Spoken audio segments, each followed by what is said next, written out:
Remember those who are in the process of going through their crosses. Ganakantala po ngeni, detang kilala tamong dadalan kay kapag subukan ng krus kimbieda. Like in the first reading, they wanted to give up because of impatience. Oplen kay kakainip na la, kayong pakibat ng Diyos, kayong panalangin da. Those who are going through heavy, painful, difficult, and disheartening experience, detang makapangay na, may bukas sumuko. We pray for them. We remind them that there's victory to those who embrace their crosses. Eko po tatabili, eko po titiplat. In the name of the Father, the Son, the Holy Spirit. Amen. Exaltation of the cross. Ing tagumpe, ing tulak, king tagumpe ning krus. If you remember last July 11, 2021, we celebrated our 85th anniversary as a parish. Out of the PPC meeting and the EXECOM meetings, been in a very difficult situation in the midst of this pandemic and lockdowns. We were designing a program where we could recognize and thank those who served our parish. Kung nagdesisyon po yung PPC, bibigyan po ng pasasalamat ang mga lahat na for many years ay naging tapat sa kanilang pagbibigay ng sarili sa ating parokya, sa ating pananampalataya. Kaya po pumili kami, naglagay kami ng cut-off, 75 years old pataas, yung naging mga faithful members and servants of our community. Apong Vicenta Juliana, 92 years old. She was awarded last July 11 during the 85th anniversary of our parish. Isa po siya sa pinakamatanda, if I'm not mistaken, na nabigyan ng award. Naka-wheelchair na po siya noon. Active siya sa AOP and other organizations in our parish. She was in a wheelchair and she was quite weak. Mahina na pong katawan niya noon. She was so elated and exultant at the moment that Apong Vicenta was also very grateful for the recognition certificate, but a very simple paper thanking her for the services and faithful love she gave and served the church. At dahil ang parokya natin ay banal na krus, piyesta ng ating parokya, Holy Cross Parish, ang ating mga officers, gumawa po sila ng mga cross. At ang bawat nakatanggap, mayroon pong certificate at mayroong simple crucifix. Nandun yung pangalan nila at ang date ng ating celebration. I was so surprised that Apong Vicenta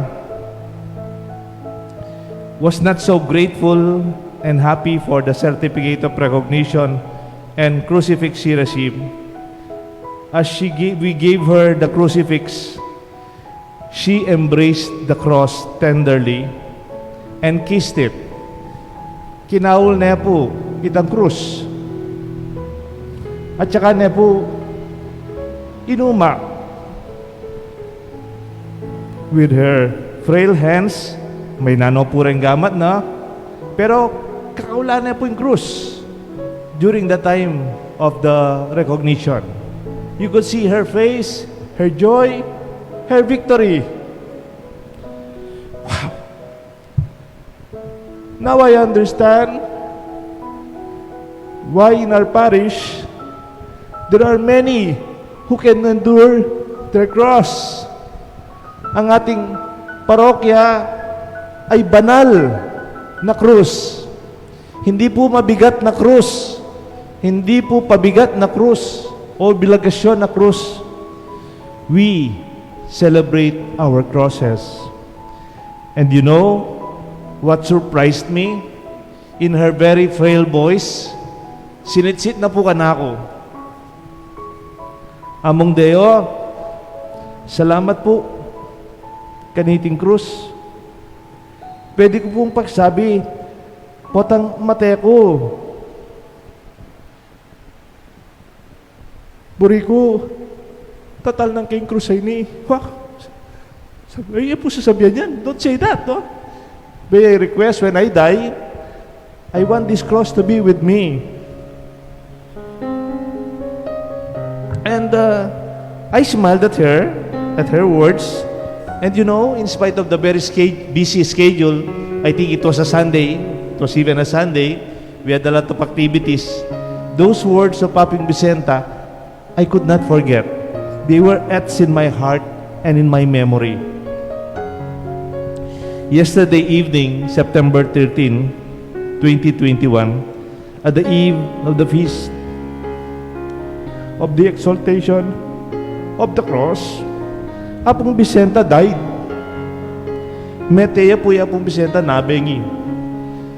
Itang duspiras ning kapiestan ning kaya katamong pamagselebra king tagumpe ning krus. I would like to tell Lola Vicenta, you are victorious. You are triumphant. You should be exultant. In her life, maybe she embraced the cross. Deng matuwa nga beta mo keti, kinaul yung krus king beyo, at hanggang enitso kayo keti, you share in that victory. Not because of death itself, but because until the last part of her life, she was faithful. And she embraced her cross. No regrets, no pain, no complaints.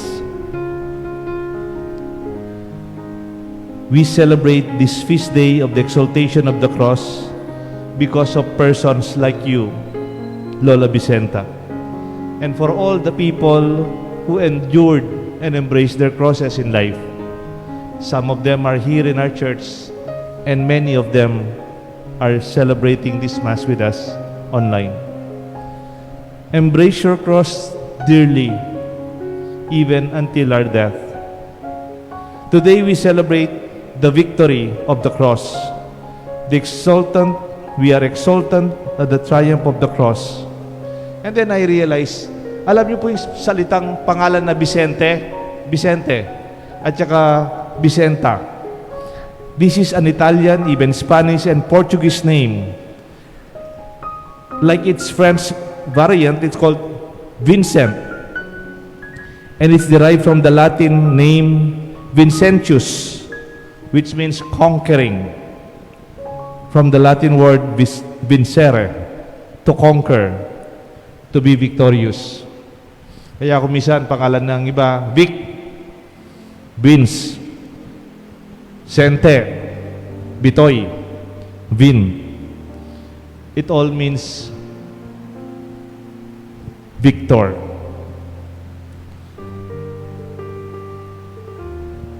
I think the key to any experience of success, to any experience of victory, to any story of triumph is the experience of cross.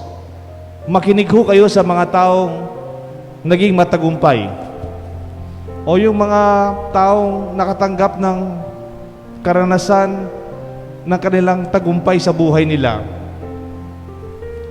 They've gone through their own crosses. Wala pa yata akong narinig na naging matagumpay at masaya, tinalikuran niya ang kanyang krus. O naging masaya siya at matagumpay siya, pero pinasa niya ang kanyang krus sa ibang tao. Pinabitbit niya sa mabigat na karanasan sa ibang tao. For those who do not appreciate the pains and the difficulties they encountered, will not appreciate what we celebrate today.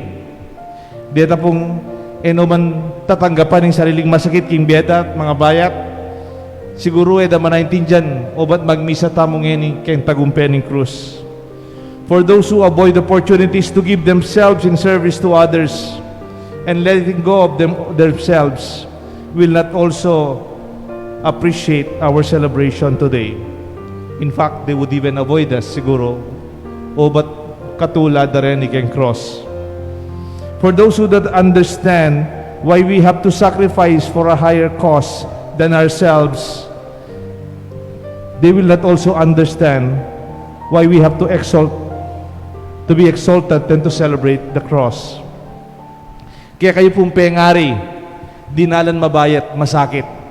Para mangyayari lang ang anak yu, o misulong lang mag-umpisa kimbiyeda, in krus yu, in depatan yung mabayat, yan kaya kayong tagumpe.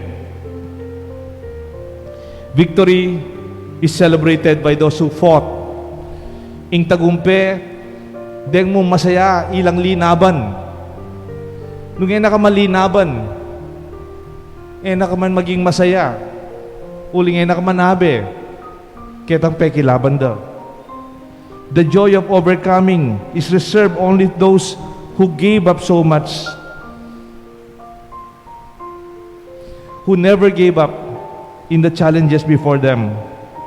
The meaning and the deep sense of accomplishment is experienced only by those who sacrificed.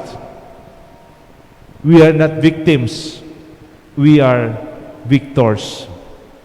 Lawen nyo man po yung mabayatan delanan if you go back.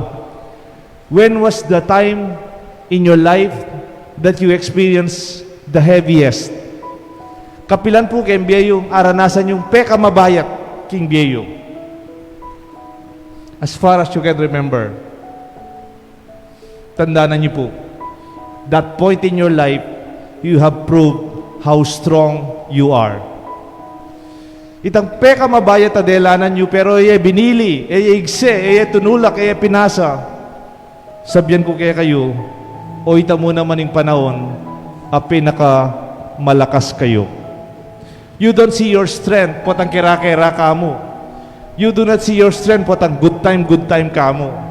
You do not see how much you have until it is challenged to be expressed in meaningful and different ways to give up ourselves for the other.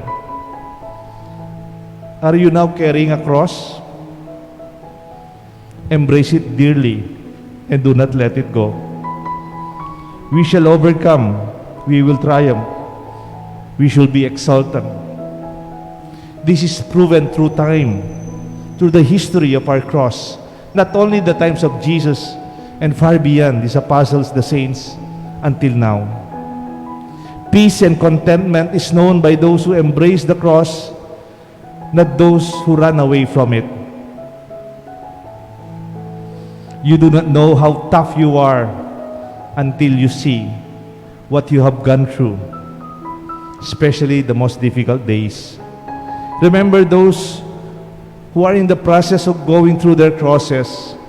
Ganakantala po ngeni, detang kilala tamong dadalan kay kapag subukan ng krus kimbieda.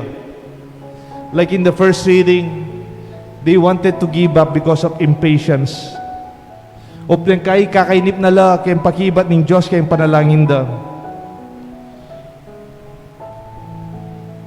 Those who are going through heavy, painful, difficult, and disheartening experience, detang makapangay na, may bukas sumuko. We pray for them. We remind them that there's victory to those who embrace their crosses. Eko po tatabili, eko po titiplad. Misan po ating metong, I remember a story when I was still a seminarian. Bayo pa po seminaryo kanita. At inya kinuwento kaya kami tampari nga na minsan daw may isang tao karga-karga niya yung kanyang krus, complain kay Jesus. Sabi niya, Lord, ang bigat, it's too heavy. Lord, masyadong magaspang, nasusugatan na ako dito. Lord, it's too big, ang laki ng krus ko, ang hirap naman. Lord, it's too difficult, kasakit naman. It so happened, he was led by Jesus to a cave filled with crosses. Ba? Milubya keng meto ka kuweba, sapak yang krus. May aliwalang klaseng krus. Katula na, bebane, tinabili ng krus na, may miliya ang miyaliwang krus. Make shopping yung krus. Sabi ng Jesus, go. Look for one that fits you. Linawe-lawe no po rin krus. Ating bakal, ating nara, ating masanting, ating maragol, ating mialiwala shape, ating design. May miliya, sabi na, masyado na emang malati para ka na ako ini, manong iya. Hindi, tang metong, masyado na emang mayan para ka na ako ini, pota balate, kegyo. And then the other one, masyado na emang mapino ini, it's too smooth. Tatalusan dyan keng pagoko. Hindi kaya ang metong ngayon eh. Makanya na mas shape, na. Masyado yung kodrado eh, kaya taburi. He was choosing for almost a long time. Halos sibukan o kapureta krus keta kay kuweba. And then may nakita pong krus. Aba? Kinahol na, bahayapin ini siguro. Yung sakto ka na ako yung krus sa ini, nga na. Ha? Oh, stuya ka na ako, nga na. Agyo kay ngagyo. Yung buri ko ini, nga na. But he looked at Jesus, Lord, this is the cross I want. Okay mo nung ininambo po yung pilihan kong cross, ano? Sabi ng Jesus, yes, you can take it. Yung buri mong krus yan. Sige, yan among krus. Buri mo. Sundumeng bibit-bitan. Kasi yung bagay ka na gusto, yung gusto. Agyo kay agyo. And then sabi ng Jesus, by the way, that is the same cross you were carrying as you entered the cave. Yung krus sa pinili mong yan, yan naman itang krus sa bibit-bitan mo. Yan talinog ka kay kuwebang iti. Eh nakatapo din ang krus ng Diyos nung tayo agyo. Eh napubiye kaya ka nung mo asad-sad. It is most fitting to accept our crosses. Do not compare. Eh mo po lalo, mapla pa kaya ndabye. Mapla pa lala problema. Mapla pa, bala mo, alalang krus kimbye. You do not know what they are going through. Baliyo po ng kaya lakakitsorentawa. Bala mo ano kasaya, anak kayan. Do not judge them because you do not know the cross that they are carrying and embracing. Matthew 8:34-35 says, whoever wishes to come after me must deny himself, take up his cross, and follow me. For whoever wishes to save his life will lose it, and whoever loses his life for my sake and that of the gospel will save it.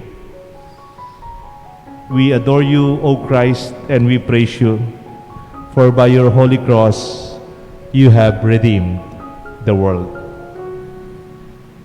Sa sambanda ka, Ginoong Jesus, paulitin kaya kang banal na krus, linigtas me ingyato.